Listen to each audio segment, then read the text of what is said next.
This is Gary Dell'Abate, the executive producer of The Howard Stern Show.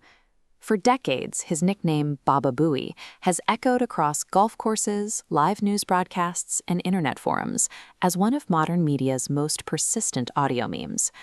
A quick shout of a catchphrase is good for a fleeting laugh, but sustaining that single joke across a feature-length runtime requires a specific kind of structural engineering.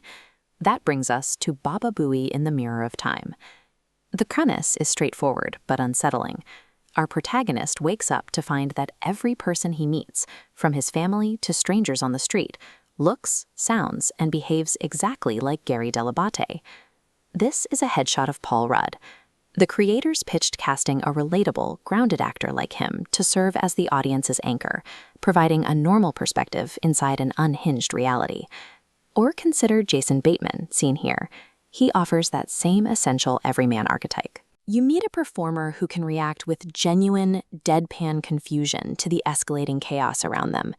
The immediate challenge is obvious.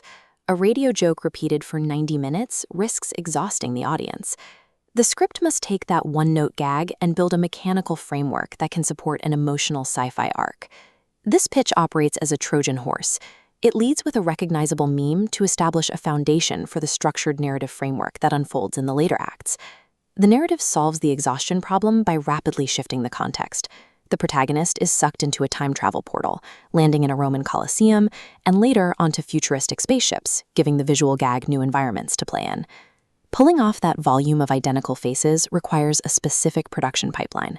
The pitch outlines an 8-month schedule, reliant on deepfake technology and extensive prosthetics to duplicate the same visage across dozens of characters.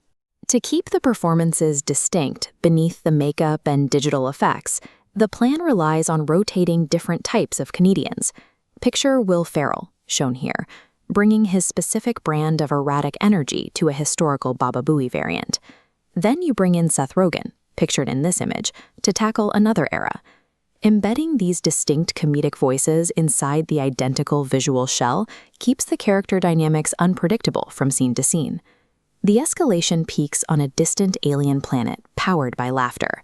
Here, the production shifts to CGI alien variants of the character, requiring a versatile voice actor like Seth MacFarlane, seen here, to handle the nonverbal, sound effect-driven communication.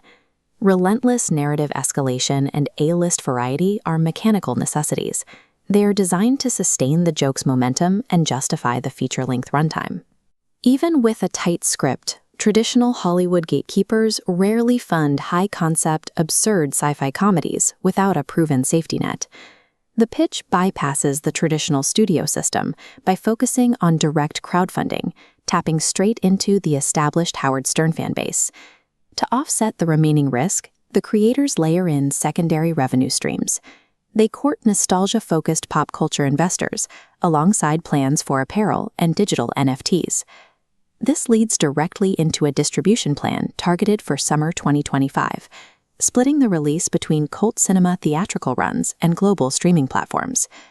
This pragmatic business model operates in the background of the on-screen chaos.